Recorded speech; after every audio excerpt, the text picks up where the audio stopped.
शरीर जायाची ठेवणे दरीशी अभिलाषा धने. या शरीराची अभिलाषा म्हणजे आसक्ती ठेवू नका. शरीर हे कधी दागा देईन सांगता येत नाही. काय शरीराला नटापटा चाललाय, भरपूर शरीरासाठी सगळं चाललेलं आहे, पण शरीर एक दिवस फसवणार आहे माऊली. म्हणून शरीरावरती आसक्त होऊन राहू नका असं या ठिकाणी तुकोबराय आपल्याला सांगत आहे. आणि आपल्याला असं वाटतंय की हे सगळे आपले आहेत. बरोबर आहे बरं का. इथं प्रपंचामध्ये घरी हे सगळे आपले आहेतच नाहीत असं नाही, पण हे मात्र ज्या वेळेस नेमके कामाला यायला पाहिजे त्यावेळेस कामाला येत नाही. कळतंय का तुम्हाला? या आता छोट्या मोठ्या अडचणींच्या ठिकाणी आपले सगळे उभा राहतील आपल्यासाठी, पण ज्या वेळेस जीवाची सगळ्यात मोठी समस्या असते ना तो म्हणजे मृत्यू. आणि त्या मृत्यूच्या वेळेस हे सगळं शून्य होऊन जातं. आयुष्यभर आपण पैसे कमावतो शरीराला सुख मिळण्यासाठी, आपलं गावामध्ये मोठं नाव होण्यासाठी, पंचक्रोशीत नाव होण्यासाठी पैसे कमवतात माणसं. पत्नी आहे, मुलं आहेत, प्रॉपर्टी आहे. हे सगळं कशासाठी आहे? सगळं कशासाठी? सगळं शरीरासाठी किंबहुना आपल्यासाठी, आपला उत्कर्ष होण्यासाठी. पण ज्या वेळेस मृत्यू येतो ना त्यावेळेस हे काहीच कामाला येत नाही.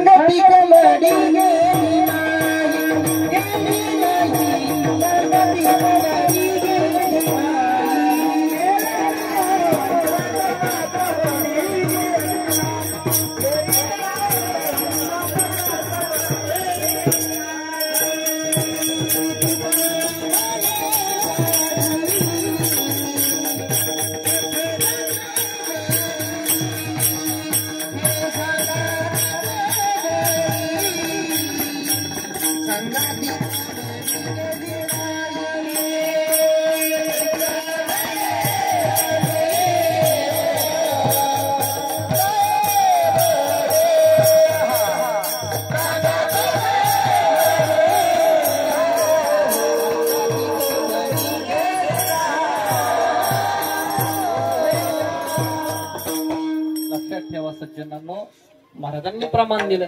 सांगाते कवडी गेली नाही कोणाची. तुका म्हणे ज्याची संपदा एवढी शुद्ध कोटी घरे सप्त कांचनाचे. म्हणजे 7 कोटी घर राजा रावणाची शुद्ध कांचनाची म्हणजे सोन्याची होती. मग एवढा श्रीमंत असलेला रावण आणि त्या रावणाला कवडी सुद्धा बरोबर घेऊन जाता आलं नाही. माय बापा लक्षात ठेवा, आपण जी कमवलेली संपत्ती जो नुसता संपत्तीच्याच पाठीमागे लागला असेल, संपत्ती प्रॉपर्टी भरपूर पाहिजे, पण हे कमवत असताना बरं का, हे कमवत असताना त्या संपत्तीचं पुण्यामध्ये रूपांतर करता आलं पाहिजे, तर तो खरा माणूस. निश्चित संपत्ती कमवून ठेवली आणि पाठीमागे असणारे मुलांचे भांडणं लावून दिली. निघून गेल्याच्या नंतर मुलं भांडणच करतात ना त्या संपत्तीसाठी. मग असा जो माणूस आहे त्याला पापी म्हटलेले. असा माणसाला साधू संतांनी पापी म्हटलेले. मग जो संपत्ती कमवतो तोच तिचा उपभोग घेतो आणि परमार्थात रूपांतर करतो, तो पुण्यवान आहे. कसं? तर संपत्तीचं बी पुण्यामध्ये रूपांतर करता येतं. कसं करता येतं लक्षात ठेवा. आपल्याकडे पैसे, आता तुम्ही समजा अमेरिकेमध्ये गेलात, तिथं काय चालतं, डॉलर चालतो है ना. आता तिथं बरेचसे डॉलर तुम्ही कमवले, पण भारतामध्ये आल्याच्या नंतर एक जागतिक बँक आहे, त्या बँकेमध्ये ते पैसे टाकावं लागतात आणि ते टाकल्याच्या नंतर पुन्हा त्याचं ट्रान्झॅक्शन कशामध्ये होतं, भारतीय रुपयांमध्ये होतं. तसं आता इथं जी संपत्ती आपली प्रॉपर्टी, त्याचा काही भाग हा दान पुण्यामध्ये आपण समर्पित करायचा.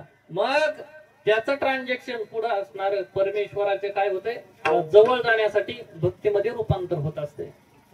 इथं ही संपत्ती, या संपत्तीचं बी आपल्याला काय करता आलं पाहिजे, की परमार्थासाठी वापरता आली पाहिजे. देश हितासाठी, धर्म हितासाठी, धर्म कार्यासाठी, धर्म प्रचारासाठी त्या संपत्तीचा उपयोग करता आला पाहिजे. आणि मग म्हणायचं की आपलं जीवन हे काय झालं तर धन्य झालेलं आहे, असा माणूस धन्यवान आहे.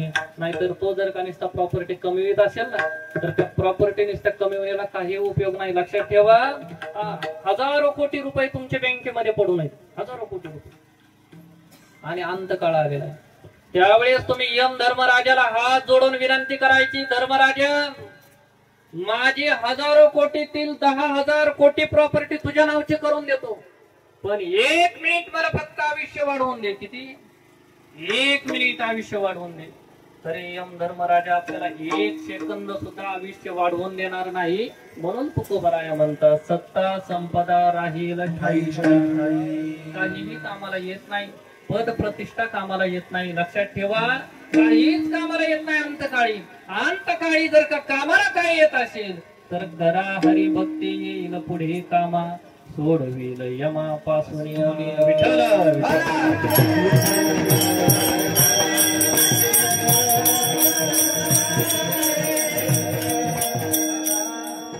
म्हणून लक्षात ठेवा, सरते शेवटी पत्नी, मुलं, संपत्ती, प्रॉपर्टी, पद, तुमचं व्यावहारिक ज्ञान काही सुद्धा कामाला येणार नाही. तेच तुकोबरायांना अभंगाच्या 3ऱ्या चरणामध्ये सांगायचं.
जगद्गुरु तुकोबराया म्हणतात, मोहे तुझा हा परिवार, द्रव्य दाराशन भंगूर, शरीर कायाची ठेवणे, धरीशी अभिलाषा जने, विठोबार कुमाये.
तुझा हा परिवार द्रव्यधारा क्षणभंगूर शरीर जायाचे ठेवणे धरीशे अभिलाषा घणे. या ठिकाणी तुकोबराय म्हणतात हा परिवार हे काहीही कामाला येणार नाही. लक्षात ठेवा.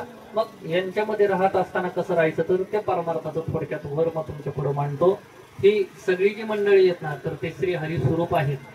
कृष्ण माझे माता, कृष्ण माझा पिता, बहिणी बंधू तुमचा कृष्ण माझा, कृष्ण माझे गुरु, कृष्ण माझे तारू, उतरी पैल पारो भवनरीचा. ऐका नाही सगळं स्वैरा सज्जन ही सगळे मंडळी कोण आहेत तर माझा विठ्ठलच आहे.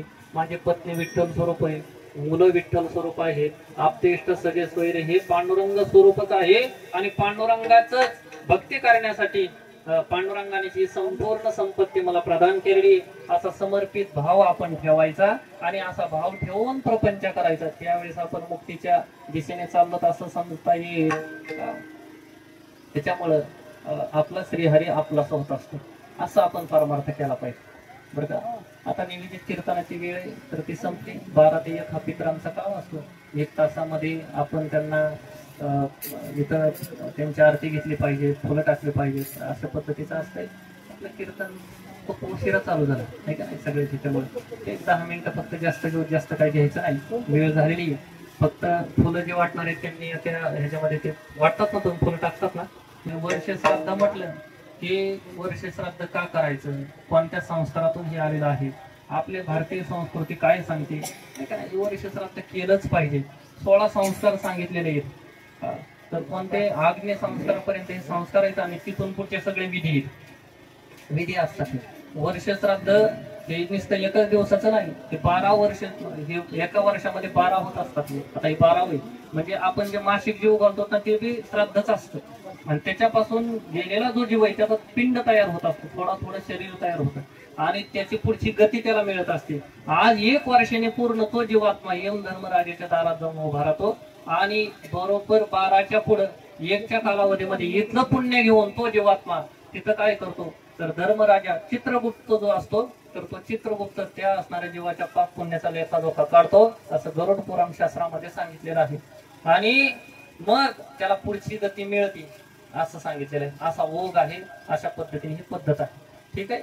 आपण हा ओघानुओघ कार्यक्रम केलेला आहे. नक्कीच आपल्या पितरांना हे पाहिल्याच्या नंतर माझ्या दादानी माझ्या प्रित्यर्थ हे अन्नदान केलेलं आहे, ज्ञानदान केलेलं आहे. माझ्यासाठी हे सगळे मंडळी इथं जमलेले आहेत असं पाहिल्याच्या नंतर हे पितर आशीर्वाद देत असतात बरं का. खूप आशीर्वाद देऊन जातात. कल्याण इच्छिते तया गुणा.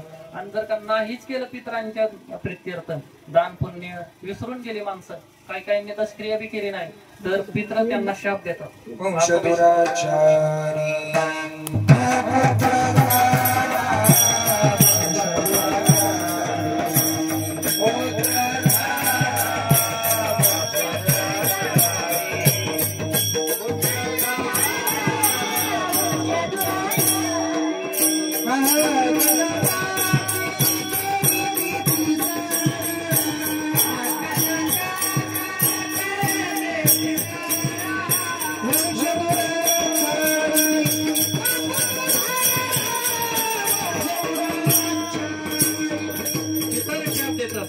काय म्हणतात पितर, कट करते पितर, वंशी दुराचारी पुत्र झाला किंवा दुराचार पुत्र झाला. आमच्या कुळामध्ये दुराचारी मुलगा जन्माला आला म्हणून असणारे बोट मोडतात पित्र आणि पित्र शाप देतात. या मुलाचं कधीही चांगलं म्हणत नाही असं आपले पित्र शाप देतात. आपलीच आहेत तर आपल्याला शाप देत असतात. त्यांची देवता आर्यमा आणि पितृलोकामध्ये ते राहत असतात. पित्रांनी एकदा का शाप दिला पितृदोष आपल्या कुणाला लागतो आणि पितृदोष लागला की सुख संपत्ती ऐश्वर्य घरातून निघून जातं. दारिद्र्य कलह घरामध्ये वाढत चालतो आणि तो पितृदोष हा अत्यंत भयंकर आहे. देव आपलं कधी वाटोळं करीत नाही, आपले पित्र आपल्या वाटोळ्याला कारणीभूत असतात. म्हणून उत्कर्षाची जेवायला व्हायचं त्याने पित्रांची सेवा केली पाहिजे पण वर्षभर नाही. पित्रांची सेवा त्या तिथीलाच फक्त करायची. वर्षभर जर काही एखादा सेवा करीत असेल तो बी दोष लागू असं आहे. म्हणून पित्रांचे दिवस ठरलेले पितृपक्ष आहे बरोबर आहे का नाही. तो पुन्हा परत आपण असणारे अक्षय तृतीय तिथे त्यावेळेस पित्रांची सेवा करायची आणि मातृ पितृ जे आपले आई वडील गेलेले आहेत ना ते अंकित दिवस त्या दिवशी त्यांची सेवा करायची, इतर काळामध्ये त्यांची सेवा करायची नाही. मग इतर काळामध्ये काय करायचं? इतर काळामध्ये रामकृष्ण हरी भजन करायचं. रामकृष्ण हरी भजन केल्याच्या नंतर मातृ पितृ भातृ सगोत्र अपार चतुर्भुज नर होय तुझे. हा हरिपाठ जर का केला, हरीचं स्मरण केलं की मग आपले पित्र हे परमेश्वर स्वरूप होऊन जातात, ते संतुष्ट होतात आणि आशीर्वाद देतात. अशी ताकद बरं का या भजनामध्ये आहे. म्हणून इतर काळामध्ये भजन करा. या आलेल्या पुण्यवान तिथीला पितरांच्या स्मरणार्थ अन्नदान ज्ञानदान हे सगळं करीत चला. आई वडिलांची सेवा करा. आई आणि वडील हे खूप महत्वाचे आहेत घटक बरं का. देव कोणी पाहित नाही का, नाही पाहित का, ही शंका समाधान पुढच्या काळातल्या गोष्टी येतात. पण आई वडील हे प्रत्यक्ष विठ्ठल रुक्मिणी स्वरूप आपल्या घरी आहेत. ज्यांना त्यांची सेवा करता आली त्यांचा परमार्थ उच्च कोटीचा झाला. पुंडलिकाच्या भावार्था गोकुळी होई आल्या नाही का नाही. आई वडिलांची सेवा करीत होते पुंडलिकराय, म्हणून देव तिथं आले. बाकीचं काय केलं का हो त्यांनी?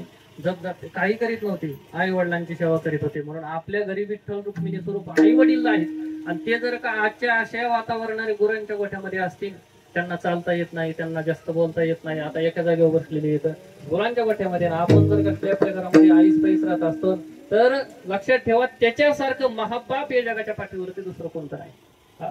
मातृदेवो भव पितृदेवो भव किंवा मायबाप केवळ काशी तेने न जावे तीर्थाशी. मायबाप हे साक्षात काशीचे विश्वनाथ आहेत. आणि त्यांची सेवा केली ना की बाकीचा कोणताही मोठा परमार्थ करायची गरज नाही. सगळं पुण्य त्यांच्या सेवेमध्ये येऊन शकते. म्हणून ज्यांचे आई वडील जिवंत आहेत त्यांनी समजायचं की माझं असणारं पुण्य कमावण्याचं साधन माझ्या घरी आहे. साक्षात विठ्ठल साक्षात रुक्माई माझ्या घरी आहे. त्यांना सिंहासनावरती बसवा, त्यांची सेवा करा. त्यांनाच नैवेद्य जो पांडुरंगाला दाखवतात ना तोच असणारा गोड नैवेद्य त्यांना दाखवा. काय लागतं आई वडिलांना सांभाळण्यासाठी तरी जास्त काय मोठा खर्च असतो काय? तो जाता येता फक्त विचारायचं, आई चहा घेतला का? 8-9 वाजता एक कप बशी भरून फुल चहा त्यांना द्यायचा. चहा तब्येत चांगली आहे का? एवढं म्हणलं की तिची तब्येत अगदी ठणठणीत होऊन जाते. आणि 10 वाजता 10:30 वाजता एक भाकरी भाजी द्यायची, जी काय आपली केलेली तीच द्यायची. परत 3-4 वाजता चहाचा कप फुल भरून असणारा कप बशी भरून द्यायची. आणि 6 वाजता पहिली भाकरी वाजली की त्यांना ती जेवण करायला द्यायची. जाता येता विचारायचं फक्त, तब्येत चांगली आहे का? काय तुला हवंय का? काय तुला पाहिजे का? त्यावेळेस आई म्हणेन, बाळा तू जाता येता मला विचारतोस ना, त्याच्यातच माझी तब्येत चांगली होऊन जाते. पैसे पाहिजेत का आई तुला? अरे मागच्या 8-10 दिवसामध्ये 100 रुपये दिलेले होते, मी कुठे जाते रे बाबा, मला कशाला पैसे हवे? आहे का नाही? पैसे घेणार नाही तू. आईशी कळवळ्याची जाते करी विना प्रीती. म्हणून आई वडील हे जोपर्यंत आहे तोपर्यंत समजायचं त्या मुलांनी की माझा प्रेमाचा समुद्र भरलेला आहे कुटुंब. आणि ज्या दिवशी आई वडील जातील ना त्या दिवशी बाकीच्या कितीही प्रेम करणारे मंडळी तुमच्या जीवनामध्ये असू द्या, पण ते प्रेम करणारे सगळे मंडळी हे स्वार्थी आहेत, सगळे स्वार्थी आहेत. म्हणून आई ही देव आहे, वडील हे साक्षात देव आहेत. आणि त्यांनी आपल्या मुलाच्या उत्कर्षासाठी प्रपंचातल्या उत्कर्षासाठी खस्ता खाल्लेले आहेत. रात्र पाहिलं नाही, दिवस पाहिलं नाही, कष्ट आणि कष्टच फक्त दादाचं कल्याण व्हावं म्हणून केले. ऊन वारा पाऊस काही पाहिलं नाही. आईने रात्रीचा दिवस केला, दुधाचं असणार रक्ताचं दूध करून बाळाला पाजलं. अगदी शिळे तुकडे तिने खाल्ले. 3 रंगाचं लुगडं आई नेसली, पण बाळाला मात्र चांगलं खायला दिलं, चांगल्या शाळेमध्ये घातलं. सगळं काही चांगलंच असणार आईने करून टाकलेले, वडिलांनी केलेले. म्हणून त्या आई वडिलांना विसरायचं नाही. लक्षात ठेवा, आई आणि वडील त्यांनी केलेलं कष्ट एक कविता म्हणून आपलं कीर्तन संपवून टाकतो. आई कशी आहे? मायेचा सागर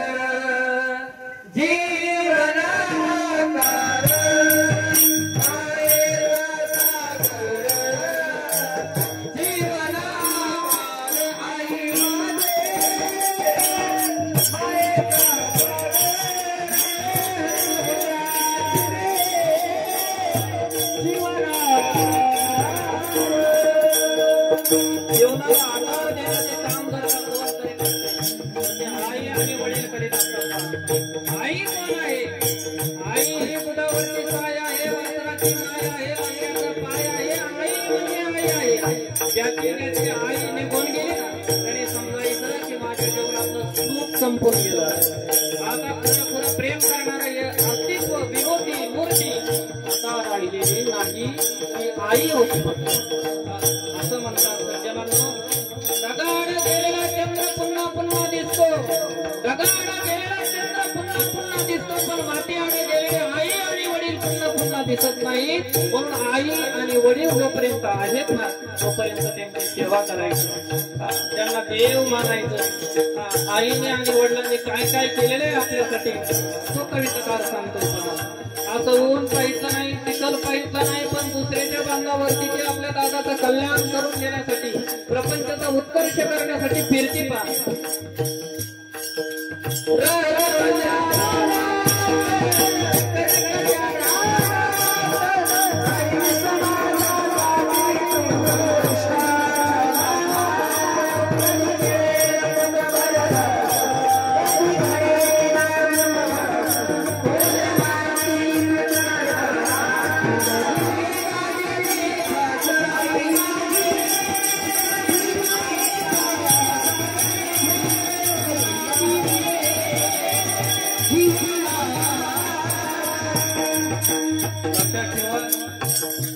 मुलीचं माहेर त्या माहेरामध्ये आई जिवंत आहे ना तोपर्यंत मुलीचं माहेर. ज्या दिवशी माहेरातून आई निघून गेले, वडील निघून गेले, त्या दिवशी माहेर संपलं म्हणायचं. ते आता बाकीच्या मंडळी भरपूर आहे, वहिनी आली, दादा आहे, सगळे मंडळी येतात, पण आई बरोबर ती मुलगीची गप्पा मारित असते, बोलत असते, हृदय मोठं करीत असते, ती मात्र कायमची जागा संपून गेली म्हणायचं. आता ते प्रेम राहिलं नाही. मुलगी सहकारी माहेराला गेली तरी तिची पिशवी ती आई भरून देणार आहे. तिच्या पिशवीमध्ये कांदे देईन का, पण कांदे का देण्यासारखी गोष्ट आहे का, पण ती भरून अगदी असणार. जिव्हाळ्याचं नातं मुलीचं आणि आईचं असतंय, आणि ते जिव्हाळ्याचं नातं आई गेल्याच्या नंतर संपत. म्हणून आई वडील श्रेष्ठ आहेत, त्यांची सेवा करा, त्यांचं प्रेम, त्यांच्या प्रेमाची उपमा कुठं कोणत्याच पद्धतीने करता येत नाही का. त्या म्हणून मुलांना असं वाटतं की आकाशातील चंद्र आणि ताऱ्यांप्रमाणे आई वडील माझ्या समोर कायम स्वरूपी राहिले पाहिजे.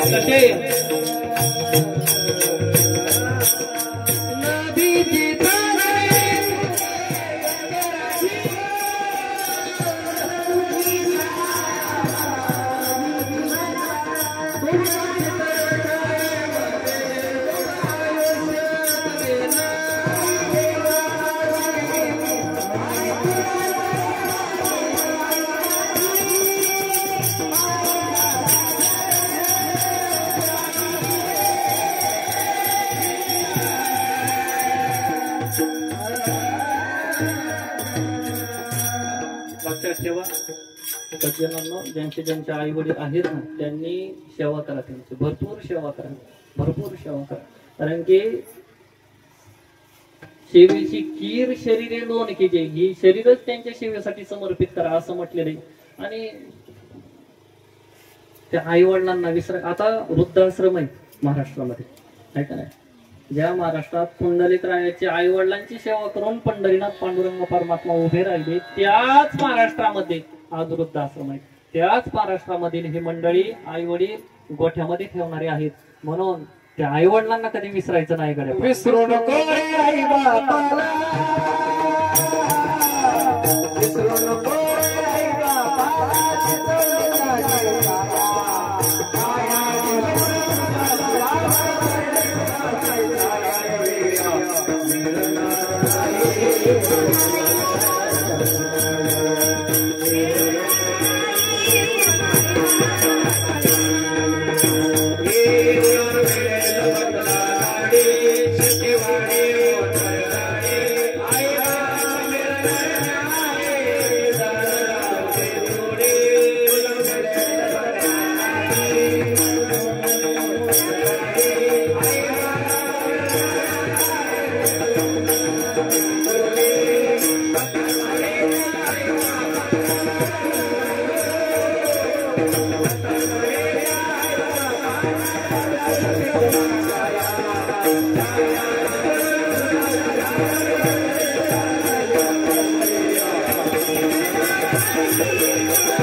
माऊली